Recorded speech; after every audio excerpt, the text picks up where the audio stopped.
아멘. 우리 예수님께서 가이사랴 빌립보 지방에 제자들을 데리고 가셨습니다. 구약에서는 북쪽 이스라엘 경계에 있는 도시를 단이라는 도시가 있는데, 바로 구약에서 단이 여기 오늘 본문에 기록된 가이사랴 빌립보 그 지역입니다. 갈릴리 호수에서 약 100리, 한 40km 정도 북쪽으로 올라가면 바로 이제 가장 높은 헐몬산이 있는데, 바로 그 헐몬산 바로 밑에까지 가는 갈대에 있는 지역입니다. 왜 예수님께서 이렇게 멀리 외진 곳으로 제자들을 데리고 가셨을까? 오늘 본문의 내용을 보면은 그 이유가, 예수님께서 비로소 예루살렘에 가셔서 십자가에 죽으시고 다시 부활하심으로 우리 자신이 그리스도인 것을 제자들에게 알려주시게 되는 바로 그 중요한 장소가 바로 이 자리입니다.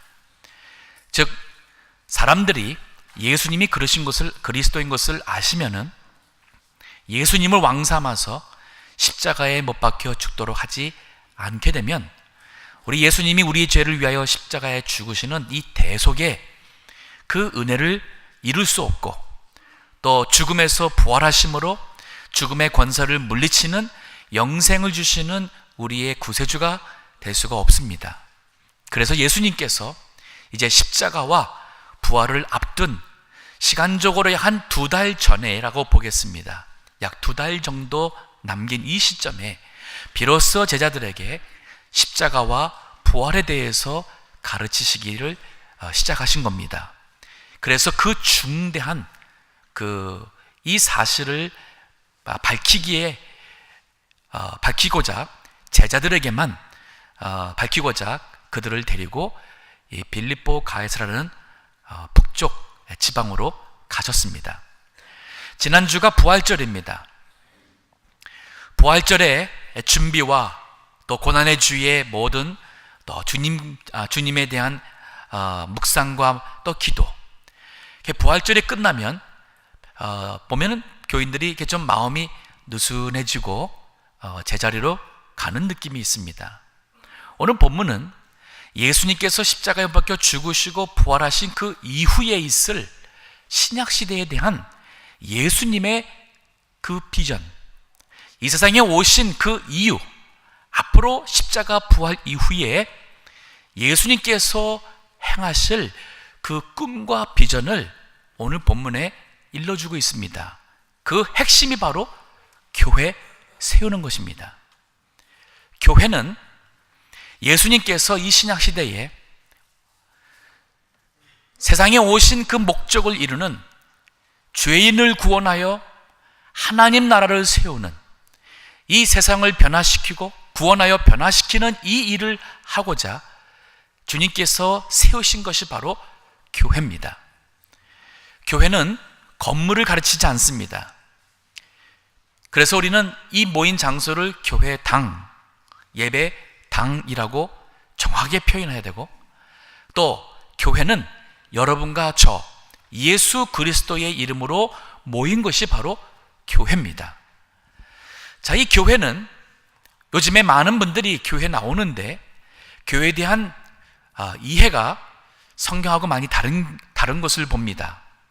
교회 나오는 이유가 기도하고 또 하나님 믿어서 내가 이 세상 살아가는데 필요한 도움을 얻고, 혹은 자녀 교육에, 아이들 교육에 유익함을 좀 얻고, 또 내가 어려울 때 주님의 위로받고 기도 응답받는 개인적 차원에서의 신앙에서 머무는 경우가 참 많습니다.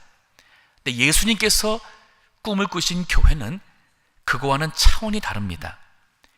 진정한 교회라는 것은 예수님의 꿈이 나의 꿈이 된 예수님의 제자들이 모여 이룬 신앙 공동체가 돼야 돼요. 자, 오늘 본문에서 예수님께서 밝히신 바로 그 신약시대의 교회, 그 정체에 대해서 오늘 이 본문의 세 가지를 우리가 찾을 수가 있는데, 바로 첫 번째는 신약 교회의 그 구성, 누가 신약 교회를 이루느냐, 또 그 기초는 무엇이냐, 그리고 그 교회에 주신 사명이 무엇인지에 대해서 오늘 본문을 통해서 우리가 말씀을 듣고, 내가 이 교회의 한 지체로서 이 시대에, 다음 세대에, 이 세상에서 우리 교회가 어떠한 교회가 되며 내가 어떠한 삶을 살아야겠구나 하는 은혜가 있기를 원합니다. 자, 오늘 본문의 말씀에서 주는 첫 번째 예수님의 비전인 신약 교회의 정체는, 그 구성, 신약 교회의 구성은 여기 13절에서 17절의 말씀을 보면 나와 있습니다. 13절에 이렇게 말합니다. 예수께서 가이사랴 빌립보 지방에 이르러 제자들에게 물어 가라사대 사람들이 인자를 누구라 하느냐? 가로되 더러는 세례 요한, 더러는 엘리야, 어떤 이는 예레미야나 선지자 중에 하나라 하나이다. 예수님께서 3년 반 공생애를 이제 정리하시고 예루살렘으로 올라가시면 십자가에 죽게 됩니다. 사람들 눈에 보여졌던 예수는 과연 누구였을까? 예수님께서 궁금해서 몰라서 물어본 것보다는 세상 사람들이 보는 예수님과 제자들에게서 기대하는 진정한 예수님이 누군지를 가르치기 위해서 질문을 먼저 한 겁니다. 사람들 중에 일부는 예수님이 세례 요한이라 그랬습니다. 아마 그 중에는 세례 요한을 죽인 헤롯 안티파스가 있다고 보겠습니다. 그는 요한이 의로운 사람인 것도 알면서도 체면 때문에, 사람들의 눈치 때문에 그만 그를 목베어 죽인 악한 자입니다. 그는 자신의 죄책감 때문에 예수님을, 아마 세례 요한이 예수님으로 나타난 게 아닐까라고 막연히 생각한 것 같아요. 참 예수님에 대해서 아주 모르는 한 그런 부류라고 하겠습니다. 어떤 이는 엘리야라고 그랬어요. 구약 말라기 4장에 보면은 5절에 보면은 그 예수님이 오시는 그때, 메시아가 오시는 그 주의 날, 바로 준비케 하는 엘리야가 온다 그랬습니다. 그 엘리야는 죽은 자가 환생한다는 그런 의미가 아니었습니다. 누가복음 1장에 보면은 바로 세례 요한이 그 예언된 엘리야였어요. 엘리야의 능력과 엘리야의 심정을 가지고 온 거였습니다. 예수님도 바로 그 세례 요한이 엘리야라고 증거하셨습니다. 마태복음 14장에 보면은. 근데 사람들은 그거까지만 아는 거예요. 말라기에 있는 메시아가 오기 전에 바로 준비케 하는 엘리야가 올 거라는 그 말씀만 알고, 또 엘리야가 마치 죽은 사람이 환생한 것 같은 잘못된 신앙관에서 예수님을 엘리야라고 생각한 사람이 있었어요. 또 어떤 이는 예레미야다. 예레미야는 하나님의 참 선지자로 인정받은 사람이었는데, 아마 예수님을 그러한 선지자, 또 다른 선지자 중에 하나라고 생각하는 많은 사람들의 의견이 있었습니다. 지금도 길거리 지나가는 사람들에게 당신은 예수님이 누군지 아십니까? 라고 묻는다면 아마 무슬림, 즉 이슬람교를 믿는 무슬림들은 열이면 열 예수님은 선지자라고 말할 겁니다. 그들은 그렇게 믿습니다. 그러나 더 위대한 선지자가 바로 모하메트라고 그들은 생각을 합니다. 유대인들에게도 물어보면은 예수님이 그저 선지자나 혹은 종교 지도자 혹은 거짓 지도자로 생각하는 사람들이 있습니다. 종교심이 없는 사람들한테 물어보면은 예수님이 성자 중에 한 사람, 석가모니나 공자나 모하메트, 그 중에 한 정도로 생각하는 사람들이 있습니다. 이 세상을 구원하고 이 세상을 변화시키는 예수님이 이 세상에 오신 그 비전과 꿈을 이룰 수 있는 교회의 구성은 그러한 정도로 생각하는 사람들이 할 수 없습니다. 그럼 어떤 자들이 과연 교회를 이루는 지체, 구성이 되느냐? 오늘 여기 16절을 보십시오. 15절을 보시기 보면은 가라사대 너희는 나를 누구라 하느냐. 예수님의 관점은 바로 제자들에게 있었어요. 너희는 나를 누구라 하느냐. 16절에 시몬 베드로가 대답하여 가로되 주는 그리스도시요 살아계신 하나님의 아들이십니다. 이 고백은 아주 위대하고 정말 귀한 고백입니다. 왜냐하면 베드로가 예수님을 처음 만났을 때는 인간의 몸을 입고 오신 예수님은 사람이었습니다. 그러한 인간을 함께 있으면서 그에게 말씀을 배우고 예수님께서 하나님의 능력을 베풀어서 그 하나님이 하나님에게서 보내신 받은 것을 보여줄 때에 베드로의 마음에 믿음이 싹트게 되고 예수님을 알게 되고, 그것이 3년 반이 지났을 때에 이 예수님은 인간의 몸을 입고 오신 바로 메시아, 히브리어로 메시아, 헬라어로는 그리스도 같은 말인데 바로 구약에서 예언된 메시아 그리고 그리스도라는 이 고백은 아주 위대한 고백입니다. 우리 골로새서 2장 9절의 말씀 보면은 예수님이 바로 인간의 몸을 입고 오신 하나님의 신성이라고 합니다. 읽어주세요. 그 안에는 신성의 모든 충만이 육체로 가시고,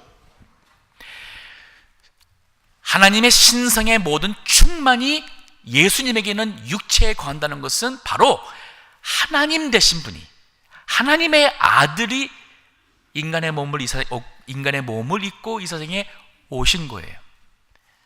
이것을 영의 눈이 떠졌기 때문에 보였고 깨달은 겁니다. 세상 사람들은 육신의 눈으로 육신의 예수님을 판단하고 육신의 생각으로서 예수님을 판단했기 때문에 그들은 세상을 변화시키는 예수님의 꿈과 비전을 이루는 교회의 한 지체가 될 수가 없었던 겁니다. 이 자리에도 많은 교인들이 있습니다. 하지만 만약에 주님이 너는 나를 누구라 하느냐라고 물을 때에 뭐라고 대답하시겠습니까? 주저함 없이 주님은 그리스도시고 살아계신 하나님의 아들이시며 나의 구세주, 십자가에서 나를 위해 죽으신 나의 구세주, 나에게 영생을 주시는 나의 주님 되심이라고 고백할 수 있다면 바로 그분이 이 교회의 참된 지체로서 세상을 변화시키고 하나님의 백성을 살리는 이 일에 동참하는 교회가 되는 것입니다. 중국에 선교가 들어간 것이 한 250년 전인 것 같습니다. 허슨 테일러라는 미국의 젊은이가 중국에 들어가서 근대 선교회, 중국 선교회 한 큰 장을 열게 됩니다. 그 허슨 테일러가 중국에 선교 가기까지는 그 출발은 바로 여기 있었습니다. 그 책에 보면은 이런 고백을 합니다. 만약 예수 그리스도께서 정말 하나님의 아들일진데 근데 그가 나를 위하여 십자가에서 죽으시고 그가 죽음에서 부활하셨다면 그러면 내가 그분을 위해서 드리지 못할 것이 무엇이 있겠는가? 너무 간단한 사실과 믿음에서 나오는 너무 간단한 헌신이었습니다. 정말 예수님이 하나님의 아들이신데 그분이 왜 나를 위해 십자가에 못 박혀 죽으시고 그 고난을 당하시고 내가 죽어야 될 제대의 죗값을 대신 치러주시고 그러나 죽음에서 끝난 것이 아닌 죽음에서 부활하심으로써 정말 생명의 주가 되심을, 그것도 몇십 년이 아닌 영생의 생명을 주실 수 있는 나의 구세주 되심을 내가 이제 확실히 알고 믿을진데 그러면 나는 그를 위해서 내가 못할 것이 무엇이 있겠느냐, 내가 못 갈 곳이 어디 있겠느냐. 이것이 바로 그 선교사의 출발점이었습니다. 예수님께서 이 세상에 오셔서 십자가에 죽으셨습니다. 그리고 부활하셨습니다. 그게 끝이 아니에요. 그게 비로소 이 신약시대에 이 복음으로 세계를 구원하고자 하는 예수님의 그 비전, 예수님의 꿈의 출발점입니다. 그 주체는 바로 교회였어요. 자, 그런가 하면은 우리 신약 교회의 구성이 되는 두 번째는 정체는 성령으로 난 제자라 할 수 있어요. 물론 같은 베드로, 같은 제자들입니다.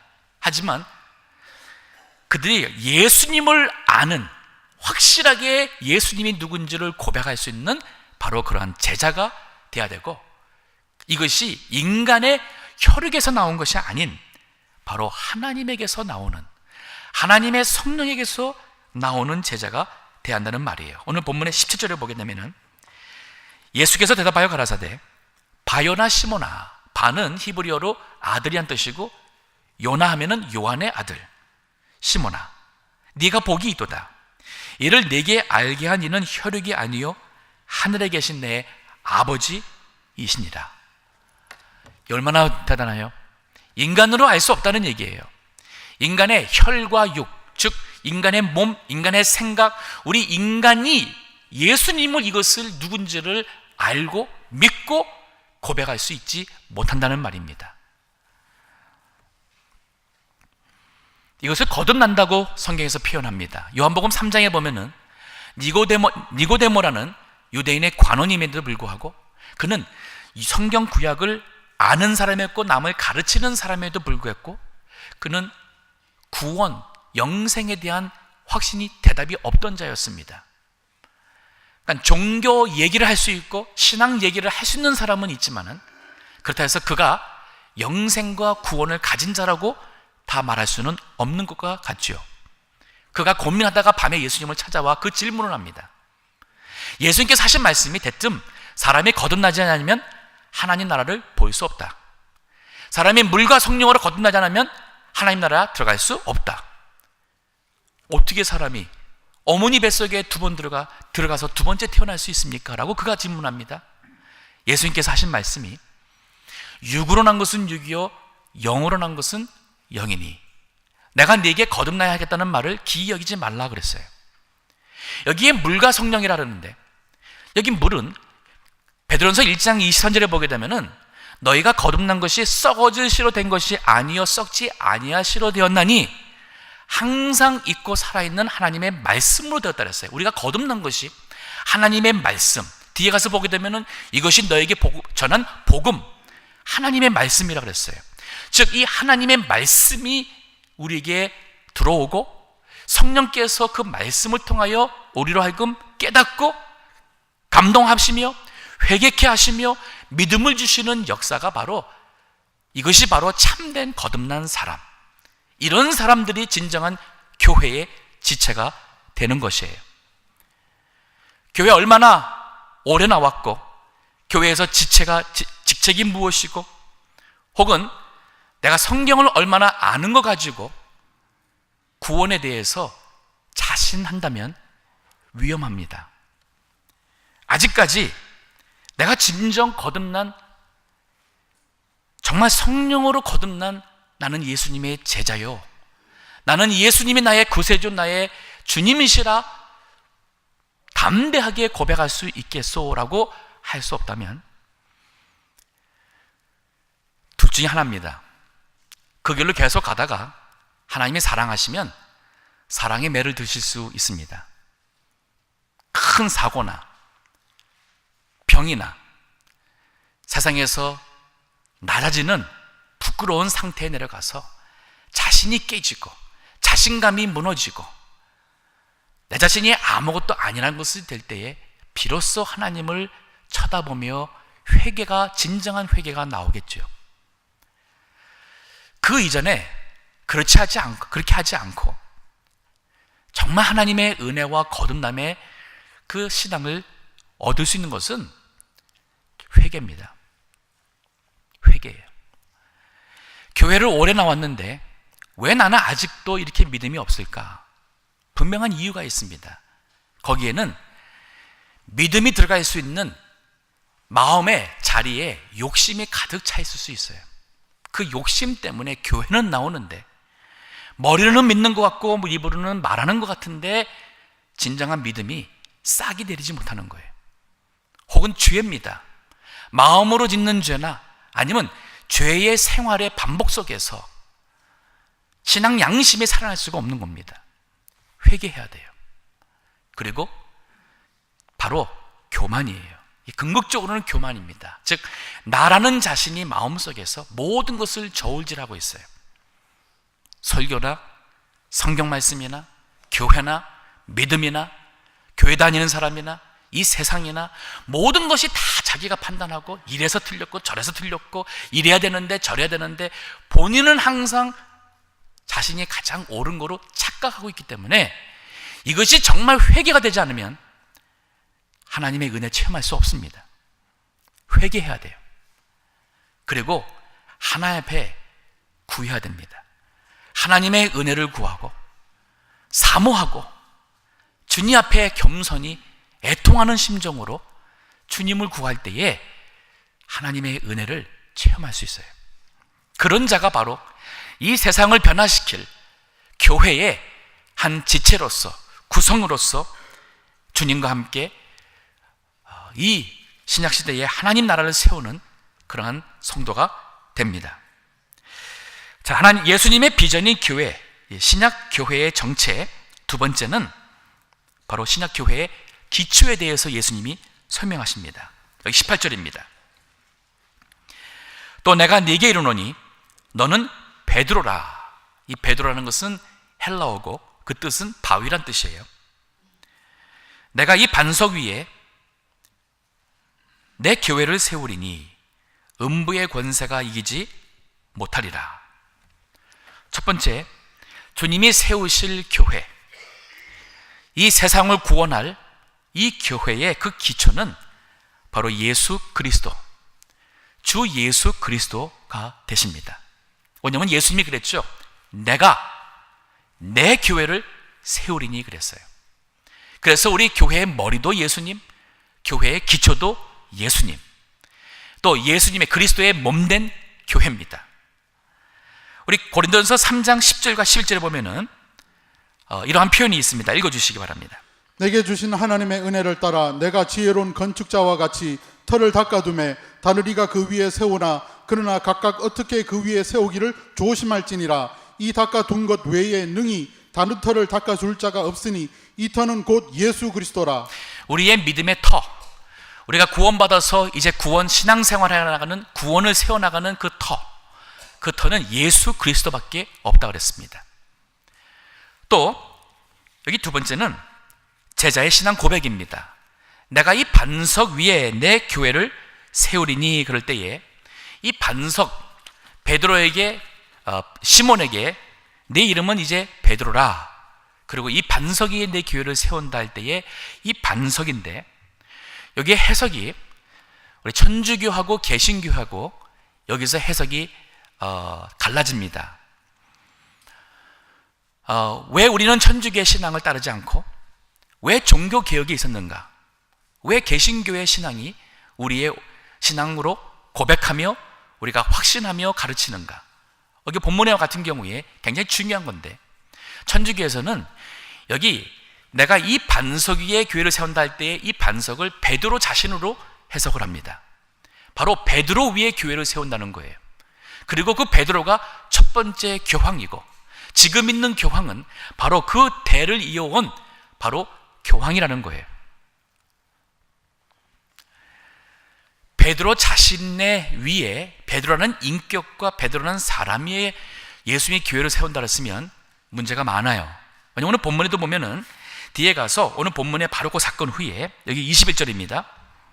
이때로부터 예수 그리스도께서 자기가 예루살렘에 올라가 장로들과 대제사장들과 서기관들에게 많은 고난을 받고 죽임을 당하고 제3일에 살아나야 할 것을 제자들에게 비로소 가르치시니 베드로가 예수를 붙잡고 간하여 가로되 주여 그리 마옵소서 이 일이 결코 주에게 미치지 아니하리이다.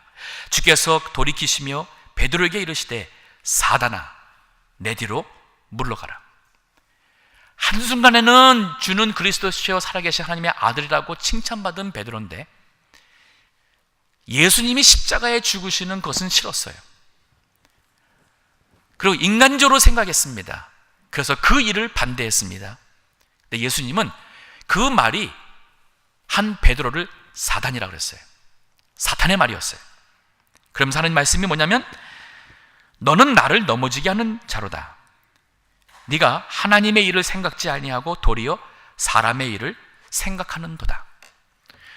이뿐인가요? 이제 예수님이 예루살렘에 가서 십자가에 못 박혀 죽으시기 위하여 스스로 붙잡히게 하셨는데, 베드로는 그 자리에서 자기도 붙잡혀 죽을까 봐 예수님을 3번 부인하죠. 그러면 베드로가 이 시점에는 아직은 십자가와 부활에 대한 확신이 없어서 그랬다고 말할 수 있을까요? 갈라디아서 2장에 보게 되면은 사도 바울에게 베드로가 책망을 받습니다. 그 이유는 뭐냐면은, 이미 사도 베드로는 예루살렘 교회의 가장 으뜸이 되는 지도자였습니다. 그럼에도 불구하고 그가 안디옥 교회에 와서 방문했습니다. 안디옥 교회에 이방인으로서 예수님 믿는 그리스도인들이 있었습니다. 그들과 함께 식사를 하는 자리인데, 그만 유대인으로서 유대파의 어떠한 그런 신앙을 가진 그리스도인들이 예루살렘에서 올라왔어요. 그들은 아직까지도 당시의 문화적인 유대인과 이방인들이 어울리는 것에 대해서 거리끼는 사람이었고 비난하는 사람들이었어요. 베드로가 그들의 눈이 두려워서 그만 식사하다가 돌아섰어요. 이방인들하고 식사하던 자리에서 돌아섰습니다. 이것은 가식이었습니다. 복음에 대한, 올바른 복음에 대한 말은 가르쳤는지 바르게 했는지 모르겠지만 복음적인 행동이 아니었어요. 갈라디아서 2장에 보면은 성경은 분명히 말해요. 바울이 베드로에게 책망을 했습니다. 자, 인간은 불완전해요. 어떻게 베드로 위에 교회를 세울 수가 있을까요? 그것은 잘못된 해석이라고 우리 개신교는 믿습니다. 그럼 우리는 어떻게 해석하는가? 내가 이 반석 위에 내 교회를 세운다 할 때 이 반석은 베드로가 아니라 비록 부족하고 아직도 연약한 베드로이지만 그 입에서 나온 신앙 고백은 정답이었어요. 주는 그리스도시요 살아계신 하나님의 아들이십니다. 오늘날도, 그 이후로 오늘날까지 아무리 우리가 과거에 죄인이고 아무리 부족하고 배운 것도 부족하고 모든 면에서 연약해도 주는 그리스도시요 살아계신 하나님의 아들이시라는, 예수님은 나의 구세주, 나의 주님이라는 신앙 고백을 할 수 있는 사람이라면 바로 그 신앙 고백 위에 예수님이 주님의 교회를 세우신다는 말씀입니다. 이 반석은 베드로가 아닙니다.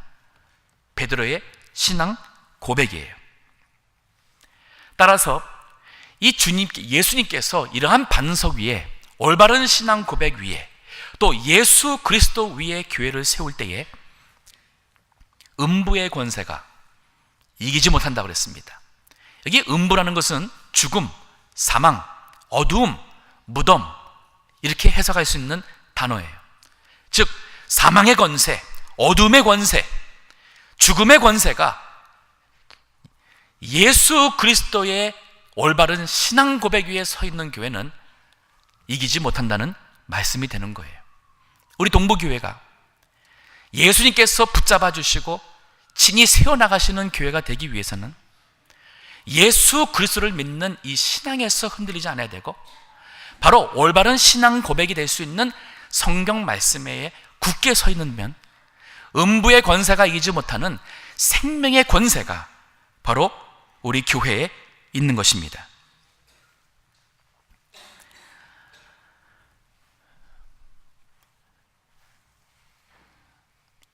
이 시대에 이단이 굉장히 많아졌고, 사이비 교회나 사이비 신앙 가진 분들이 많아졌고, 교파는 우리가 잘 알고 있는 이러한 대표적인 그러한 교단 교파임에도 불구하고 불경건한 신앙을 가진 교역자나 교회들이 너무 많이 나와서 분별하기가 어려운 시대가 되었어요. 또 교회들마다, 교단들마다 감정주의, 극단 신비주의로 계속 변해가는 것을 봅니다. 왜 이렇게 되었을까요? 하나님의 말씀에서 뿌리가 약해졌기 때문에 그런 거예요. 그래서 이 보수신앙이라는 것이 정말 귀합니다.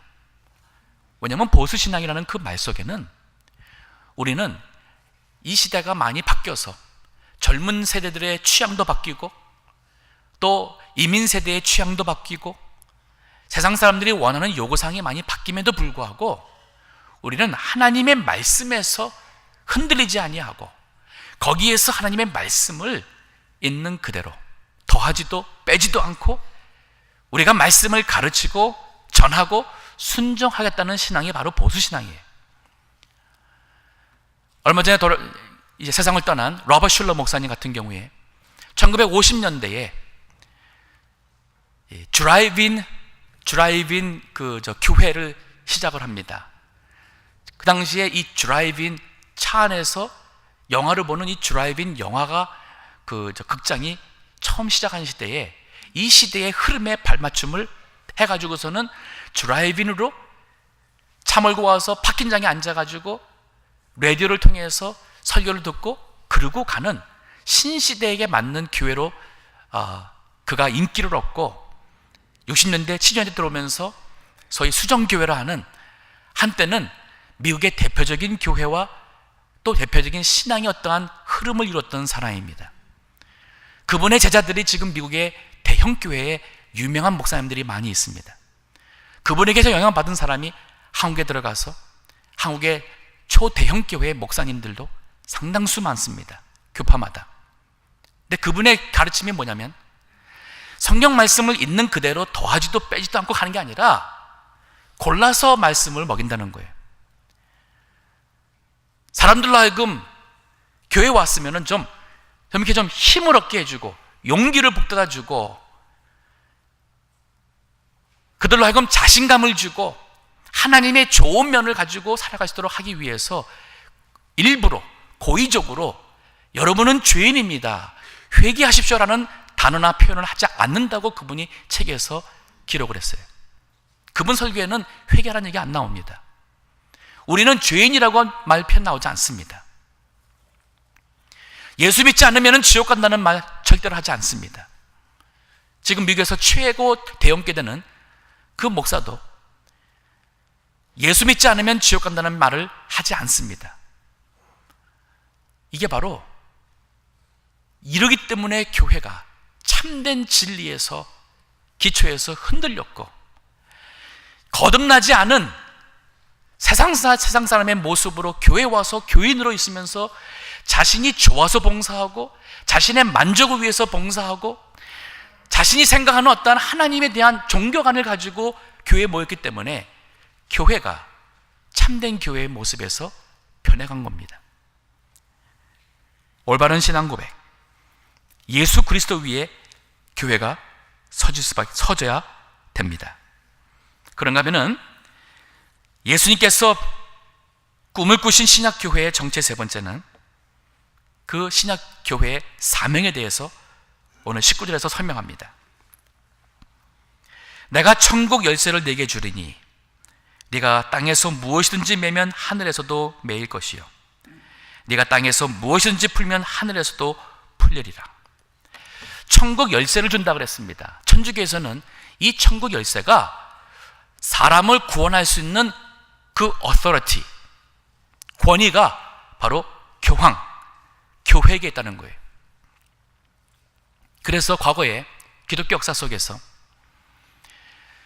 천주교의 교리를 따르지 않는 사람들에게는 출교를 시켰습니다. 사람들이 출교당할까 봐 천주교의 교권에 맹복종했던 시대가 있었어요. 왜냐하면 천주교에서 가르치는 교리가 천주교에서 출교당하면 지옥에 가는 겁니다. 구원을 잃는 거예요. 그것이 무서워서 지옥에 안 가려고 천주교의 교권을 맹목적 순종했던 시대가 있었어요. 물론 종교 개혁을 했던 마틴 루터도 그랬고 우리 개신교는 천주교에서 출교당했습니다. 종교 개혁 당시에 출교당했습니다. 그래서 천주교 교리에 온다면은 우린 다 지옥에 갈 사람들이에요. 왜냐면은 천국에 들어갈 수 있는 권한과 지옥에 보낼 수 있는 권한을 베드로에게 줬다고, 천국 열쇠를 베드로에게 줬다고 해석을 하기 때문에 그래요. 우리는 그게 아니라는 거예요. 여기 말하는 천국 열쇠는 이 원어에 보니까 천국 열쇠 들 복수입니다.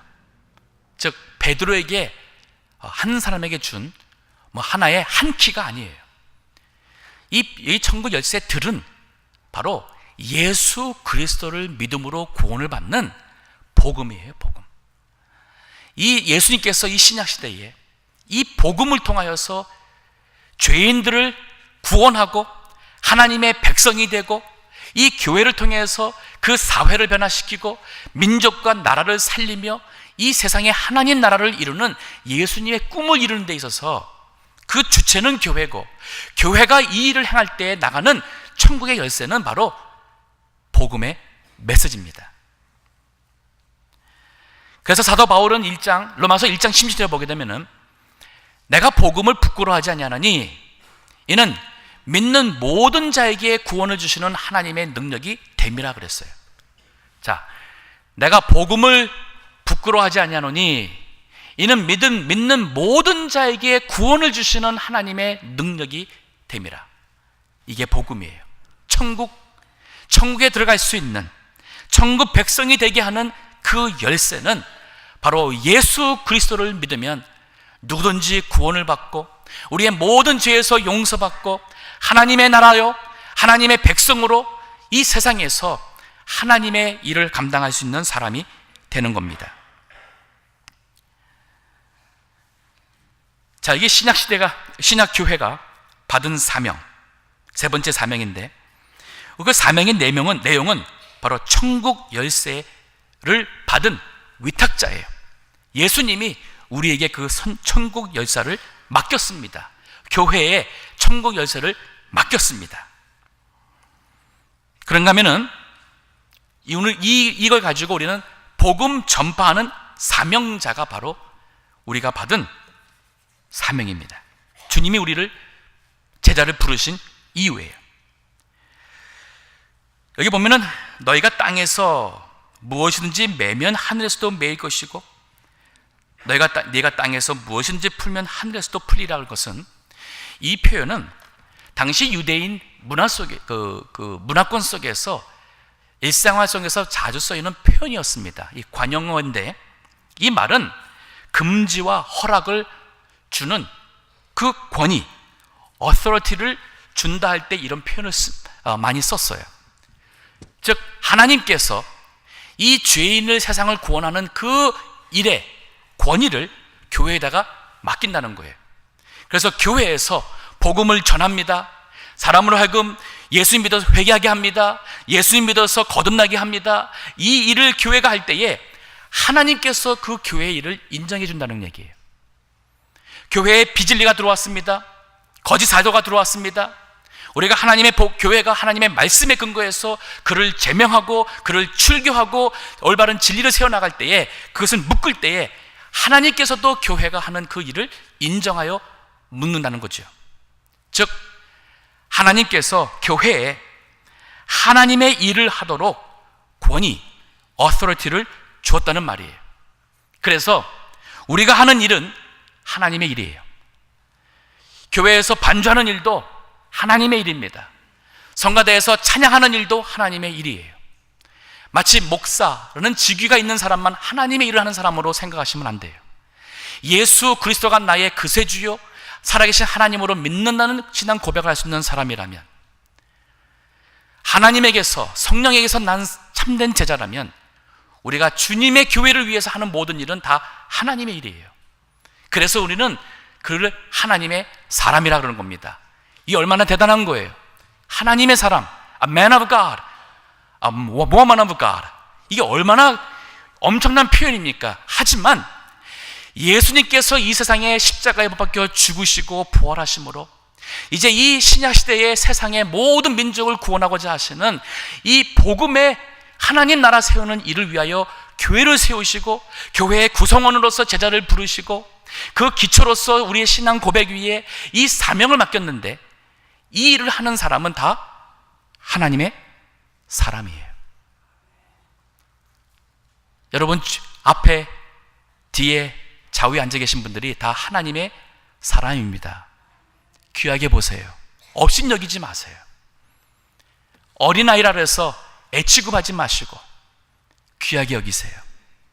노인이라 그래서 젊은 사람들 귀찮게 여기지 마시고 하나님께서 뜻과 목적이 있어서 이 세상에 더 하나님의 일을 하라고 하나님의 사람으로서 세우신 줄 믿고 존경해야 됩니다. 우리가 예수님의 이름으로 하는 말씀은 다 하나님의 말씀이 되었어요. 그래서 우리는 하나님의 교회, 하나님의 이 나라를 세워나가는 이러한 하나님의 백성이 바로 교회입니다. 교회는 말씀을 정리합니다. 사람과 세상을 변화시키고 나라와 민족을 살릴 수 있는 유일한 소망이에요. 학교에서 그 일 감당 못합니다. 선생님들이 그 일 감당 못합니다. 판사들이 올바른 이 나라를 올바른 의로 판단해서 이끌어가지 않습니다. 이미 판사들이 동성연애는 죄가 아니라고, 아니 그들에게는 죄도 아니라 그것이 결코 잘못된 것이 아닌, 그것을 동성연애로 보호하고 이제는 결혼하는 것뿐 아니라 동성연애자와 내가 결혼했다 해서 영주권 없는 사람이 불법 거주자가 시민권 신청을 할 수 있는 시대가 되었어요. 제가 지난주에 이민국에 가서 갈 기회가 있어서 궁금해서 여쭤봤어요. 요즘에 미국에서 동성애를 이렇게 지금 합법화 시켜가고 있는데, 그러면 동성의 배우자, 소위 남자 배우자가 저가 소위 내 결혼 배우자다 해서 이민 영주권 신청이 가능하냐 했더니 이미 2년 전부터 시작이 되었고 상당수의 사람들이 영주권을 받았답니다. 제가 이 나라가 진짜 갈 때까지 다 갔구나 하는 생각이 들었어요. 앞으로 50년 100년 후에 이 나라 정부가 미국 살리지 않습니다. 학교도 아니고 판사도 아니고 그렇다고 해서 돈이 이 나라 살리지 않습니다. 교회입니다. 교회예요. 교회를 사랑하시고 교회를 소중히 여기시고 하나님께서 나를 이 세상에 살게 하신 데는 교회를 통하여서 하나님 나라 세우며 이 세상 구원하라는 것인 줄을 아셔야 돼요. 그래서 그러기 위해서는, 그렇다고 해서 제가 무슨 직장을 그만두고 사업하지 말라는 얘기가 아니에요. 직장을 통해서 하나님께서 거기에서 하나님의 백성을 구원하라는 얘기예요. 사업을 통해서 거기에서 또 예수 그리스도의 빛을 드러내며 거기에서 하나님의 백성을 구원하라는 겁니다. 세상을 변화시키는 것은 사람을 구원하는 것이에요. 또 교회가 들어가지 않은 곳에 복음을 전해서 교회를 세워서 선교일을 하는 것이지요. 그러면 우리는 이 물질을 통해서 나의 아메리칸 꿈을 이루겠다고 부자가 됐다는 게 아니라 그거 가지고 이 하나님 나라 세우는, 교회 세우는 일에, 복음 전하는 일에 하나님께서는 우리를 부르시는 겁니다. 한 1000년 전에 바이킹들이 있었습니다. 해적들입니다. 사납고 포악하고 잔인했던 그들이 한 200여 년 바다를 점령하고 있었습니다. 근데 그들이 없어졌어요. 그들이 없어진 이유가 바로 뭐냐면 그들이 살던 스칸디나 반도, 지금의 스웨덴, 핀란드, 노르웨이, 거기에 복음이 들어갑니다. 그때서야 복음이 들어갔어요. 교회가 세워졌습니다. 사람들을 변화시키고 그 사람들이 이 하나님의 말씀에 복종하여 순종해 나가면서 교회가 그 사회를 변화시키니까 그 나라와 민족이 변화되었고, 바이킹만 없어진 게 아니라 오늘날 1000년이 지난 이 시점 세계에서 가장 복지가 잘된, 살기 좋은 나라로 뽑히는 스칸디나 반도 제3국이죠. 교회가 소망이에요. 우리 아이들 잘 키우고 싶은 것은 부모들의 소망입니다. 교회 떠나지 않게 하세요. 금요일날 교회 나오게 하세요. 학원 보내기보다 더 중요한 것은 교회예요. 교회에서 자라면, 그리고 예수님을 안에서 자라면 그들이 이 미국을, 미래를 이끌어갈 수 있는 바로 예수님의 제자, 교회는 예수님의 꿈이 나의 꿈이 된 예수님의 제자로 모인 신앙의 공동체입니다. 다 같이 기도하겠습니다. 이 말씀 생각하시면서 우리 교회 위해서, 교회에 지체된 자신을 위해서 기도하시기 바랍니다.